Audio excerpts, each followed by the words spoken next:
함께 만드는 언론 미디어 협동조합 여기는 국민TV 함께 만드는 언론 미디어 협동조합 여기는 국민TV. 네, 경제 뉴스 브리핑 과학 공부도 함께 하는 시간이죠. 한국경제TV의 이인철 기자 연결돼 있습니다. 안녕하십니까? 예, 안녕하세요. 경제 담당 기자들 어젯밤부터 상당히 바빴겠어요. 그렇습니다. 조간 기자들은 아마 지면 몇 개 헐어가면서 해설 기사 이런 거 막 쓸 거고 외신이었으니까 TV도 관련 화면이다 뭐다 물론 큰 뉴스니까 준비들은 많이 해놓으셨겠지만 자, 우리나라는 빠졌죠. 이른바 TPP 환태평양 경제 동반자 협정. 우리는 어떻게 해서 우리도 태평양 국가 맞는데 어떻게 해서 우리는 뭐 한미 FTA, 칠레 FTA 등등등 우리 FTA 굉장히 많이 하는데 여기는 빠지게 됐죠. 그렇습니다. 지금 사실 여기 그 환태평양 경제 동반자 협정이 TPP의 참여국이 미국, 일본과 함께 12개 국가가 참여를 했습니다. 사실 우리나라는 그동안 이제 미국, 유럽, 아세안 국가들 전 세계 경제 용토의 60%에 해당하는 국가들과 자유무역 협정 체결했다라고 정부가 홍보를 해왔죠. 그런데 왜 유독 이번 뭐 글로벌 최대 경제 동맹이라는 이 TPP에는 빠졌느냐? 네. 이유는 뭐 미적거리다 그랬습니다. 아니 눈치보다 타이밍을 놓쳤다라는 표현이 맞습니다. 이게 사실은 이 TPP가 이제 어떤 정치적 목적도 있습니다. 미국과 일본이 중국을 좀 견제해보자. 중국이 이미 이제 아시아 인프라 투자은행이라는 AIIB 등을 이미 출범을 시켰지 않습니까? 예. 이걸 좀 견제하기 위해서 이 경제 동맹을 맺은 건데 우리는 이미 이제 IIB의 창립 회원국입니다. 그렇죠. 정부는 겉으로는 사실 뭐 다자간 FTA에 보다는 오히려 개별 국가와의 FTA 집중해 왔다라고 애써 이제 평가절하하고 있는데요. 네. 왜냐면 이제 이게 7년 되다 보니까 미국이 지난 2008년에 이 TPP에 참여 선언하면서부터 불거졌죠. 근데 이제 우리나라는 그 당시에는 미국과 이미 FTA를 체결한 상태였고요. 또 중국과는 당시에 이제 FTA 협상이 진행 중이었기 때문에 중국에 좀 집중해보자라는 거였습니다. 그러다가 이제 사건이 커진 게 2013년이었습니다. 일본이 이제 TPP 참여를 선언하니까 미국과 일본의 동맹이 한층 더 견고해진 겁니다. 때문에 정부가 이제 미국과 중국 사이에서 균형 외교를 펼치다가 참여 시기를 좀 놓친 게 아니냐라는 겁니다. 사실 이제 TPP라는 건 단순 뭐 무역 이슈나 또 하나의 어떤 경제 공동체를 만드는 것도 있지만 이제 미국과 일본이 조율하다 보니까 이 미국 오바마 정부의 어떤 핵심 외교 정책의 어떤 아시아 재균형의 핵심으로 평가를 받고 있습니다. 네. 실제로 이제 미국과 일본은 TPP를 통해서 아시아 패권을 중국한테는 넘겨주지 않겠다라는 의도를 이제 숨기지 않고 있는 겁니다. 예. 그러니까 우리가 중국은 자꾸 커가고 중국은 또 북한을 사이에 두고 한반도가 중국 대륙과 붙어 있고 인천과 산둥은 불과 뭐 2시간이면 이렇게 왔다 갔다 하는 거고 앞으로 중국 경제뿐만 아니라 정치 사회면에서 의존도도 커갈 텐데 미국과 일본이 찰떡궁합이 돼가지고 구축하려는 미일 경제벨트에 우리가 꼭 가야 돼 그러면서 눈치 보다가 어정쩡했다 이 말씀이죠. 그렇습니다. 경제 전문가이시기도 합니다. 국제 정치 안보적 요소 빼고요. 순수하게 경제적 관점에서만 본다면 사실 국제 정치학적 요소를 드러낸 순수한 이 경제만의 통계나 데이터 추출이 가능할지는 약간 의문이긴 합니다만. 그렇습니다. 사실 우리 뭐 FTA 체결하고 나면 뭐 체결하고 발효가 되면 뭐 GDP가 얼마나 증가하고 뭐 수출이 늘어나고 자동차 뭐 잘 팔릴 것처럼 얘기를 하는데요. 지금 그랬으면 우리나라 부자 됐습니다. 근데 그래서 사실 제가 잠깐만요. 우리 저 경제 전문가이기시도 한 이인철 기자께 하나 여쭙고 싶은데 TPP에 들어가는 게 이득이었습니까? 아니면 중국 눈치 보다가 슬쩍 빠져주는 게 장기적으로는 더 이문이 남는 겁니까? 일단 뭐 대외경제정책연구원이 이제 국제연구기관이니까 여기 자료 조사를 보게 되면요. 만에 하나 이제 우리나라가 TPP에 참여했다. 그리고 참여했을 경우에 그게 이제 바로 효과가 나타나는 게 아니라 협정 발효되고 난 다음 한 10년 정도를 지나고 보면 우리나라 국내 실질 GDP의 경우에는 한 1.7에서 1.8% 정도 늘어나지 않았겠느냐. 네. 왜냐하면 이제 12개 국가가 워낙 파워가 강하고 전 세계 GDP의 40%를 차지하니까요. 네. 그러나 만약 불참하게 되면 어떻게 되느냐. 오히려 그 10년 후 정도 되면 0.12% 정도 GDP가 줄어들 것이다라는 겁니다. 아. 사실 이 지적이 나오는 이유가 우리는 아직까지 수출로 먹고 사는 나라입니다. 예. 그러다 보니까 FTA나 TPP나 근본적으로 회원국 내에서는 관세를 낮춰서 자유롭게 무역, 상품을 사고 팔자는 겁니다. 네. 그러면 이번 TPP 타결로 가장 큰 수혜를 보는 국가가 어디냐? 미국하고 일본이라는 겁니다. 네. 특히 일본입니다. 자동차 업계 특히. 그렇습니다. 일본은 왜냐하면 일본은 사실 우리가 미국, EU, 중국과 FTA 체결할 때도 어느 한 국가도 FTA를 체결하지 못한 게 한이었습니다. 근데 단숨에 EU보다도 더 큰 자유무역지대, 전 세계 GDP의 40%를 차지하는 나라들과 자유무역이 가능해졌다는 겁니다. 네.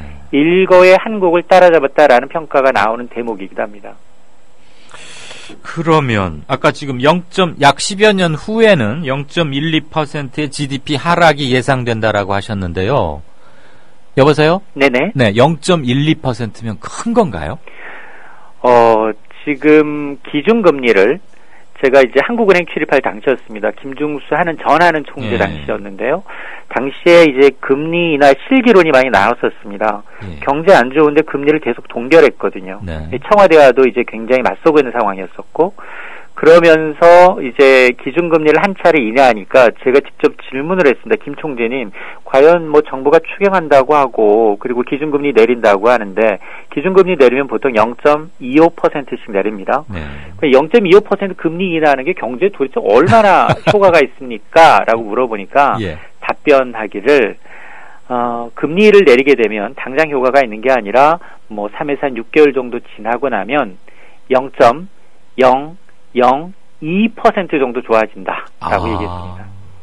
그러니까 굉장히 어려운 겁니다. 600배나 크네요. 0.12면. 그렇습니다. 야. 물론 뭐 이건 김중수 총재의 이제 개인적인 견해일 수도 있겠지만 예. 그만큼 경제 성장률을 끌어올리기가 만만치가 않다. 그게 통화 정책이든 아니면 재정 정책이든 네. 지금 현재 뭐 정부가 추경을 뭐 11조 넘게 하고 있다고 합니다만 올해 2% 성장대로 중반대로 떨어질 수밖에 없는 이유가 바로 이런 이유입니다. 이 기자 말씀 듣고 보니까 뭐 각종 그 경제연구소에서 GDP 성장률 예상치를 밀테면 뭐 3.8%에서 3.4%로 낮췄다. 그러면 그냥 우리가 듣기에는 뭐 0.4%포인트 낮아진 건데 저게 기사가 되나? 저게 그렇게 큰 건가 그랬는데 지금 김중수 총재의 설명을 인용해서 전해주신 거 보니까 어마어마한 거네요. 그렇습니다. 그럼 지금 금리 한번 내리는데 0.002%의 GDP 영향 효과를 준다고 했는데 이번 TPP가 앞으로 한 10년 후에 실질적으로 그 위력을 나타낼 때쯤 가면은 아마 GDP의 0.12% 정도의 마이너스 효과를 줄 거다. 즉 600배 정도 금리 한번 내릴 때보다 굉장히 크군요. 지금이라도 그럼 우리 TPP 들어가면 안 됩니까? 정부가 오늘 공식적으로 TPP 가입을 적극 검토하겠다라고 밝혔습니다. 예. 일단 뭐 창립 멤버는 아니지만 가입 의사를 내비친 셈이죠. 그럼 이제 창립 멤버가 아닌 경우 어떤 불이익이 있느냐? 예. 이른바 두 번째 회원국으로 참여하면 이른바 이제 가입 비용이 있습니다. 가입 비용도 문제가 될 수 있고요. 왜냐하면 지금 초기에 이 참여 결정한 12개 국가가 모두 동의를 해야만 가능합니다. 그리고 이제 이들 국가들은 동의하는 대가로 자국한테 유리한 추가 혜택을 내놔라 라고 요구할 가능성이 크다는 겁니다. 그럼 우리가 이제 강점을 갖고 있는 자동차나 기계산업과 같은 분야에서 보다 이제 니네도 개방 강도를 좀 높게 하고 그리고 이제 마찬가지로 농산물도 요구할 수 있고요. 때문에 이제 1차 회원국들의 요구가 지나치다. 이럴 경우에는 사실은 이제 이번 FTA를 12개 국가 가운데 사실 우리나라는 일본하고 멕시코를 제외한 2개 국가를 제외한 10개 국가는 FTA를 이미 체결한 상태입니다. 네. 그러다 보니까 오히려 기다린 게 낫지 않느냐. 개별적으로 맨투맨식으로 일본과 멕시코와 개별 FTA를 추진하는 게 낫지 않겠느냐라는 의견이 나오는 것도 이런 대목입니다. 그러니까 늦게 들어올 때는 후레자한테는 뭐 3배를 벌주로 주듯이 회비를 좀 세게 받는데 네. 이거 잘 따져봐야겠네요. 무조건 들어갈 게 아닌 게 지금 두 나라 빼고는 이미 FTA를 하고 있으니까. 그렇습니다. 미적 눈치 본 게 아무튼 빠를 땐 또 빨라야 되는데. 알겠습니다. 다음 뉴스 한번 볼까요? 한국인들 소비 양극화 뭐 심화된다는 것은 10여 년 전부터 사회면 경제면에 늘 나왔는데 이 심화의 속도나 강도가 예사롭지 않다 이런 말씀이시죠? 그렇습니다. 뭐 국내 소비 죽고 있다라고 침체되고 있다라고 하지만 매년입니다. 매달 해외 여행객은 사상 최대입니다. 뭐 소비 양극화가 얼마나 심각한지 이제 단적으로 보여주는 사례인데요. 그리고 또 하나가 정말 어렵게 소비 생활을 하는데 내 돈 내고 소비를 하는데 만족도가 높지 않다는 겁니다. 한국 소비자원이 지난 4월이었습니다. 전국의 20세 이상 소비자 2천여 명을 대상으로 이 소비 생활의 만족도, 피해 사례 등을 조사했는데요. 이 조사 내용은 의식주를 비롯해서 의료부문, 교육부문, 정보통신부문 11개 소비생활 분야를 기초로 조사를 해봤더니 소비자 만족도가 100점 만점에 평균 63.8점이었습니다. 이러면 학교 성적으로 따지면 양하고 가 정도 성적입니다. 그러다 보니까 이전 조사 때 71.6이었으니까 미 정도 성적이었으니까 예. 10.9%포인트 낮았다는 겁니다. 예. 그리고 더 큰 문제는 자신을 상류층이라고 생각하는 소비자 그리고 하류층이라고 생각하는 소비자 비율을 나타내는 이른바 소비자 양극지수가 역대 최고치로 벌어졌습니다. 그러니까 상류층에 대한 하류층의 비율이 무려 23.9배였다는 건데요. 네. 이게 지난 이 조사를 시작한 1994년 이후 최고치입니다. 그러다 보니까 사실 내가 내는 돈 내고 소비자 만족도도 떨어지고 그리고 이제 빈익빈 부익부 양극화도 심화되고 있고 이거 왜 그러느냐? 한국소비자원은 일단 은행빚과 같은 금융 관련 가계빚 부담이 늘다 보니까 소비 양극화가 심해졌고 그리고 이제 하류층에서 중산층, 중산층에서 상류층 이런 계층 인식이 점점 이제 인식 하향 이동이 점점 심화되고 있다는 겁니다. 네.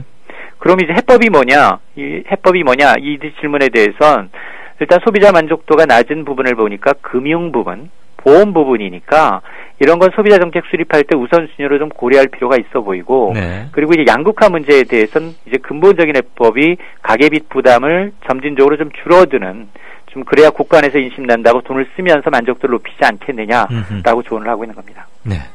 우리 이인철 기자께서도 이른바 연식이 꽤 되신 모양이에요. 수미양가 그 체계를 아시네요. 요즘은 그런 거 안 하는 것 같더라고요, 학교에서. 맞습니다. 예. 그나저나 얼마나 힘들면 뭐 충분히 이해는 갑니다. IMF 직후에는 학원 끊고 우유 끊고 막 이랬는데 요즘 보험 중도 해약 사례가 급증하고 있다고요? 1년 만에 보험을 깨는 가입자들 10명 중 2명꼴이고요. 그리고 1년 안에 해약 금액, 보험 해약 금액이 얼마나 될까요? 무려 11조 원이라는 조사 결과가 나왔습니다. 조요, 조? 예. 1년에 11조. 이 충격적인데요. 어마어마하네요. 이게 지금 보험업계에 따르면 이게 지금 올 들어 7월까지 조사인데요. 네. 국내 25개 생명보험사의 해약 환급금을 조사했습니다. 총 7월까지 10조 7,458억 원이 해약금으로 돈이 소비자들한테 돌아간 겁니다. 보험을 중간에 해약하면 원금 다 못 받습니다. 원금 다 100% 돌려받지 못하고요. 그렇죠. 손해가 크잖아요. 그렇습니다. 엄청 막심한데요. 그럼에도 불구하고 10조 원이 넘는 돈이 7개월 사이에 빠져나갔다라는 건데 이게 지난해가 한 10조 3천억 원이었으니까 7% 늘어난 수치고요. 이런 해약 환급금 증가율은 2008년 리만 사태가 있었던 미국의 이 금융위기 그리고 2011년 유럽 재정위기 이후에 세 번째로 높다는 겁니다. 네. 이처럼 이제 오랫동안 보험 계약을 유지하다가 해약을 했다. 그만큼 가계 생활이 이제 팍팍해졌다. 그리고 계약하고 난 다음 이제 이 목돈을 찾아간 계약자들이 늘고 있다는 건데요. 사실 그리고 이제 13회차 이상, 그러니까 1년 이상 보험 가입을 계속해서 유지한 비율도 네. 77.7%에 불과했습니다. 예.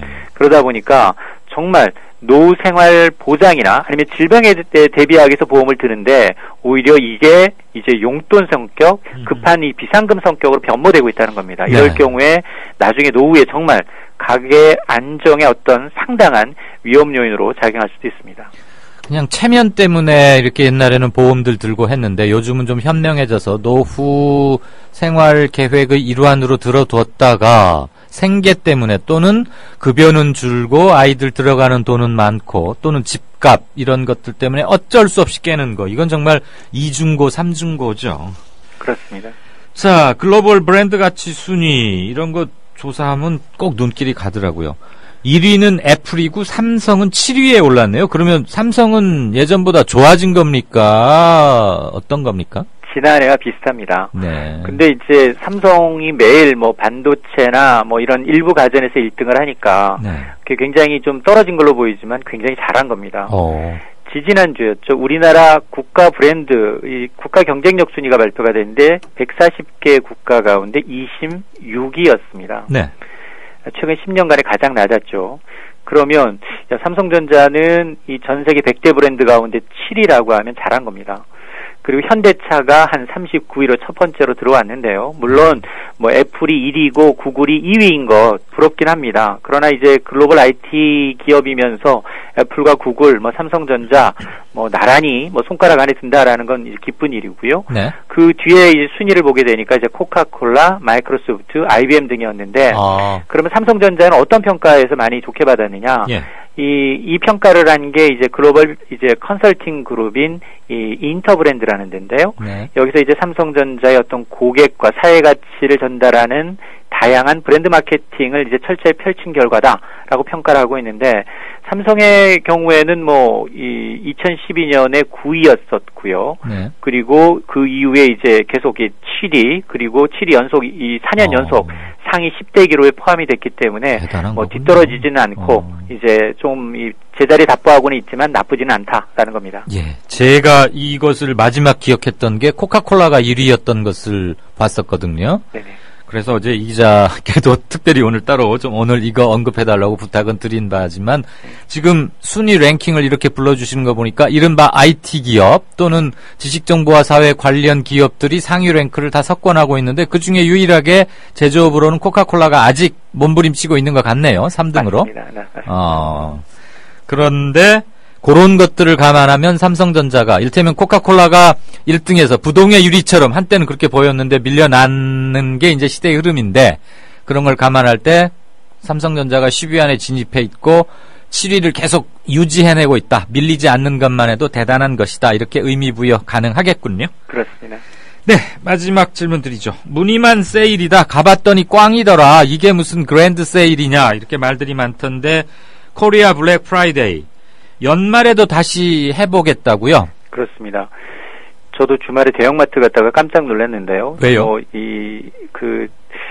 산에 아들놈 네. 추리닝 하나 사러 갔었는데 최고 할인을 50% 믿고 갔습니다.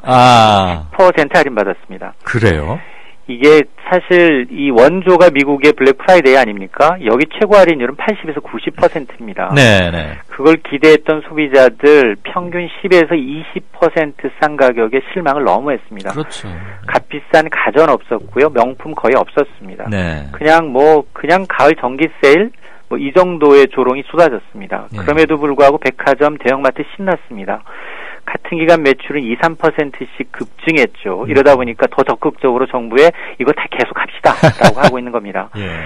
정부는 내수 회복 불시 키우겠다라고 하면서 남은 기간 동안 할인 품목, 할인폭 더 늘리겠다라고 하고 있는데요. 나아가서 내년부터 올 연말부터 매년 열릴 수 있도록 관계부처하고 지금 논의를 하고 있는데요. 네. 글쎄 계속해서 이 소비자를 우롱하는 세일을 반복한다면 분노가 하늘을 찌를 수밖에 없습니다. 하려면 원조처럼 하든가 예. 아니면 업체만 좋은 관치다라는 비난을 명긴 좀 어려워 보입니다. 요커들도 한두 번 올 때는 혹하겠지만 계속 그러면 콧방귀 뀌겠죠. 그나저나 블랙 프라이데이가 성공하려면 유통업체가 주도하는 세일이 아니라 제조업체가 참여해서 자기들 재고 창고 열어가지고 정말 아울렛식으로 파격적으로 인하하고 그래야 되는 거 아닐까요? 그렇습니다. 제조업체가 빠짐으로 해서 네. 우리나라가 오히려 외국 이 온라인상에서 팔고 있는 메이드 인 코리아 제품을 역수입하는 해외 직구하는 현상은 좀 막아야겠습니다. 맞아요. 삼성전자 무슨 텔레비전도 LA 통해서 사면은 그 실어오는 값하고도 빼고도 남는다 그러더라고요. 그렇습니다. 그리고 현대차 제니시스인가도 왜 한동안 그쪽에서 이렇게 역수입하고 그랬었는데. 네, 삼성전자 브랜드 가치 7위, 이거 결코 못하는 거 아니다. 꿋꿋이 버티고 있는 거다. 이런 말씀이셨고, TPP, 일단은 못 들어간 거는 그동안 멈칫멈칫한 거지만 지금이라도 다시 갈지는 면밀히 이제라도 다시 한번 잘 따져보고 할 일이다. 오늘 이 정도로 정리하겠습니다. 고맙습니다. 네, 감사합니다. 지금까지 경제 뉴스 브리핑 한국경제TV의 이인철 기자였습니다. 국민라디오 팟캐스트 응원하는 가장 쉬운 방법 아시나요? 다운로드하기, 별점 주기, 댓글 달기, 구독하기. 국민라디오 팟캐스트 널리 알리는 가장 쉬운 방법. 다운로드하기, 별점 주기, 댓글 달기, 구독하기. 기억하세요. 다운로드하기, 별점 주기, 댓글 달기, 구독하기.